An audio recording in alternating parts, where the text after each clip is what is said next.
Hello, honeys, and welcome back. I hope you've had a good month of May here, especially as we're talking about the second to last week of it. I also wanted to take a moment off the top to give you a little teaser hint of something new to come that has been in the development this whole month of May. I've noticed, as I'm sure many of you have, that our episodes of the Beesness have been getting longer and longer. There's just more and more stories that I feel like are worth getting attention. And so I have been doing something behind the scenes to try and make sure we are covering as many of our bases and all of the interesting bases that are possible here at Highbrow Honey. So stay tuned for something special yet to come.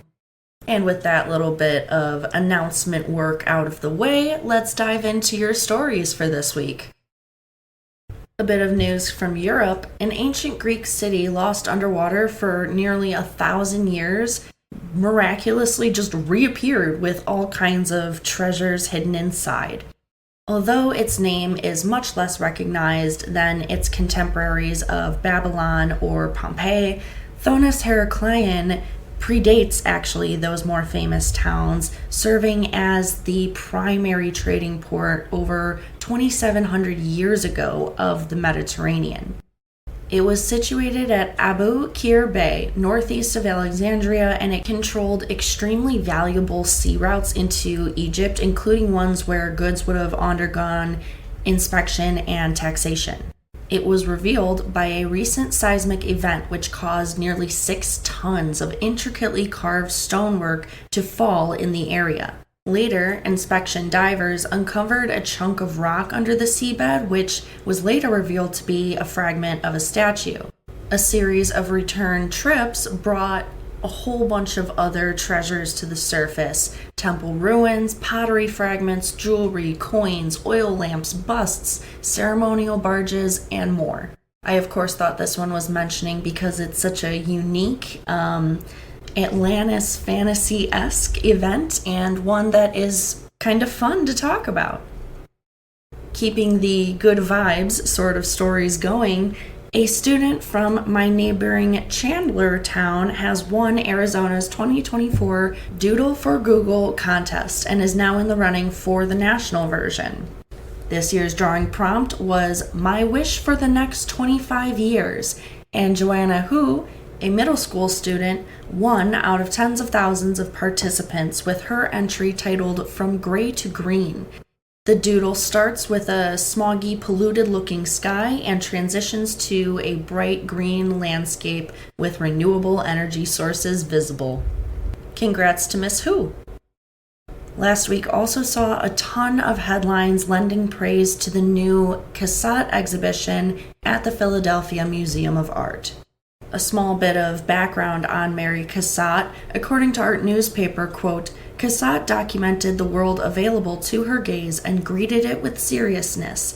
She grants the women and children who sit for her the same gravity with which she hoped to be considered herself," end quote. The PMA has 84 works by the artists, and that is one of the largest institutional collections of hers in the United States. This exhibition will feature over 130 artworks and pieces of personal correspondence. Perhaps more importantly, however, it's gaining a lot of credit because it was designed to focus not on the domestic work most often associated with her, but her technical feats in her art. Writes conservator Teresa A. Lignelli in the exhibition catalog, quote, "Documentation of Cassatt's process is lacking in comparison to that of her contemporaries.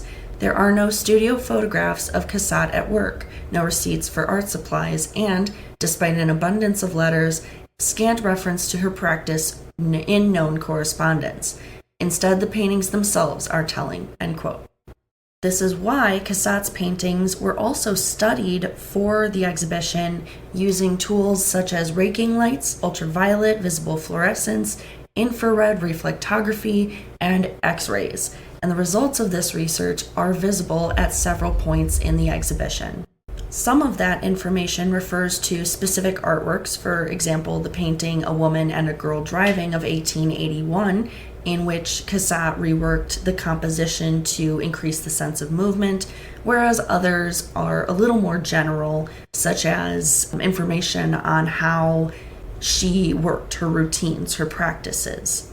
All of this serious research and study is very important to legitimizing Cassatt further in the art historical record, as she's often typecast as a painter of relatively dull domestic scenes, especially because she was often critically pigeonholed or dismissed by her indoor versus plein air painting, as well as her subject matter. This is a really important effort to restore her legacy. All in all, this exhibition is the first large one of Cassatt's in the US in over 25 years and is about 3 times larger or more extensive than the last one. Our next story, a little less feminist. A Minnesota woman by the name of Megan Mzenga has filed a lawsuit against the Walker Art Center in Minneapolis after a male staff member prevented her from breastfeeding her child in one of the museum's galleries. ArtNet News obtained the lawsuit filed on May 9th, and in it, Mzenga alleges that the museum violated her civil rights on March 2nd under state law when she visited with members of her family, including her now 8-month-old daughter and 3-year-old son, to participate in family day activities hosted by the museum each month when she was interrupted for breastfeeding.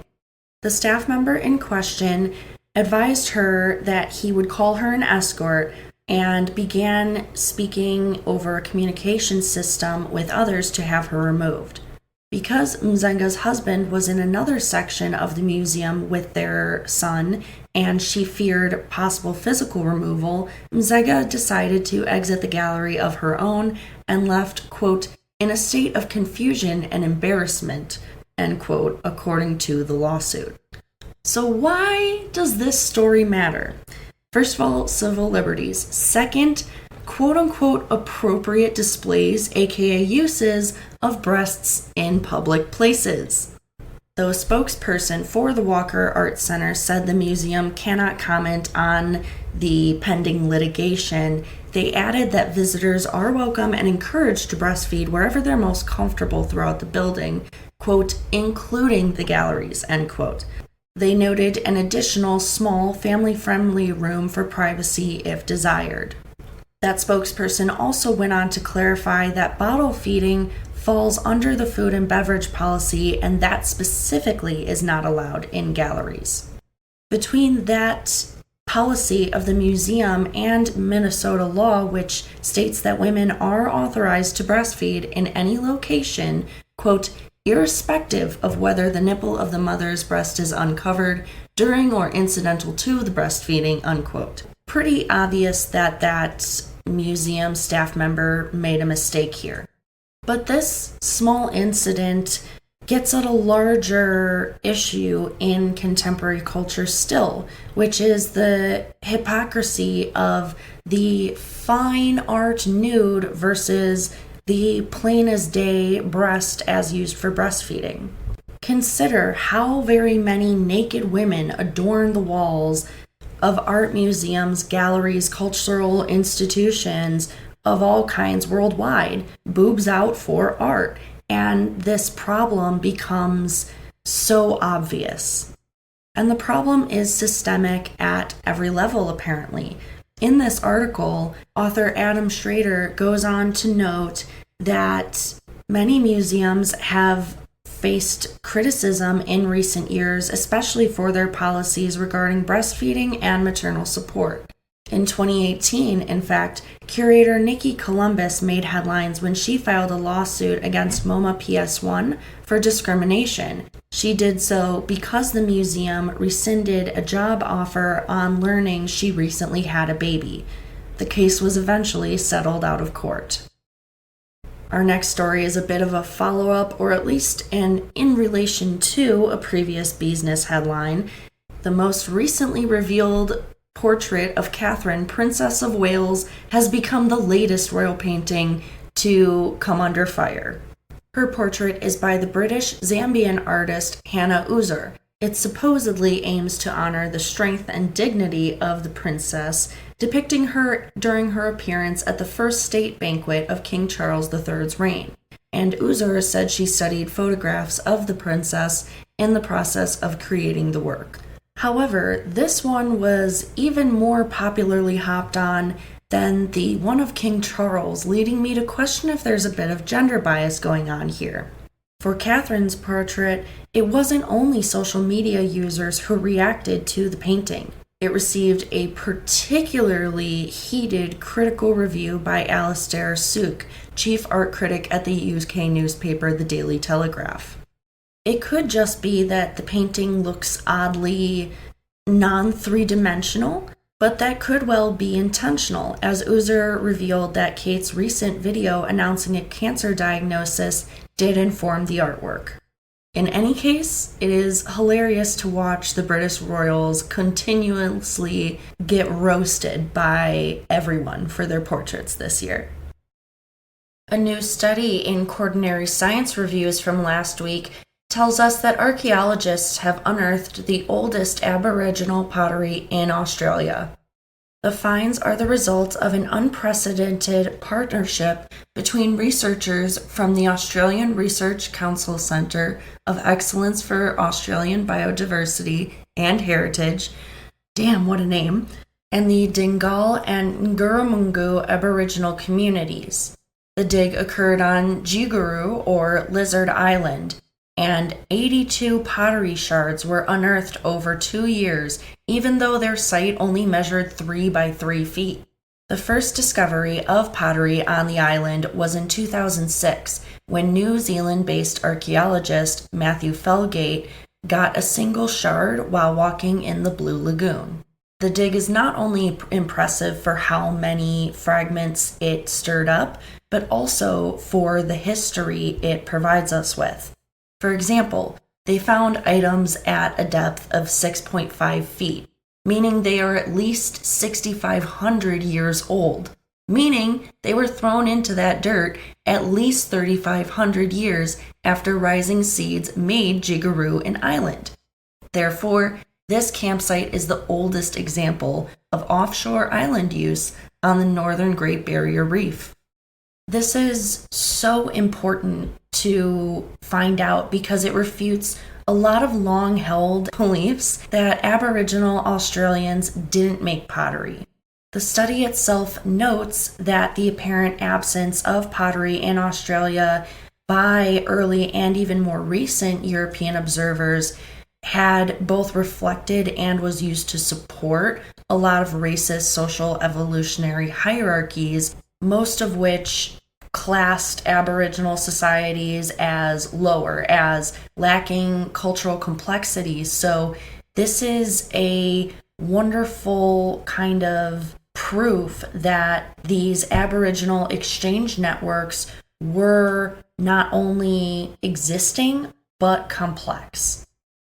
And I see we are running out of time here, so I will skip to one more kind of fascinating, exciting true crime headline that caught my attention. The FBI in Pittsburgh has officially announced a search for a few missing Andy Warhol prints of his iconic soup cans. The division of the FBI announced its search on the social media platform X on May 24th. With the famed artist Andy Warhol being Pittsburgh-born, we expect this search to be quite intense. The missing items include a variety of the soup can prints created in 1968. The silk screens are all 34.5 inches by 22.25 inches. Plus, an additional 4 prints of Marilyn Monroe and a silkscreen painting of Arnold Schwarzenegger are on that list. So, keep your eyes peeled, honeys. All right, honeys, that's all I've got for you this week, at least for now. Wink, wink, hint, hint, nudge, nudge. I will catch you all later and hope you are taking care of yourselves better than I am. Talk to you all soon. This podcast was created, produced, written, hosted, edited, and fact-checked by Master's graduate Celia Bugno. Don't forget to like, share, and subscribe on all of your favorite streaming platforms as well as your social medias.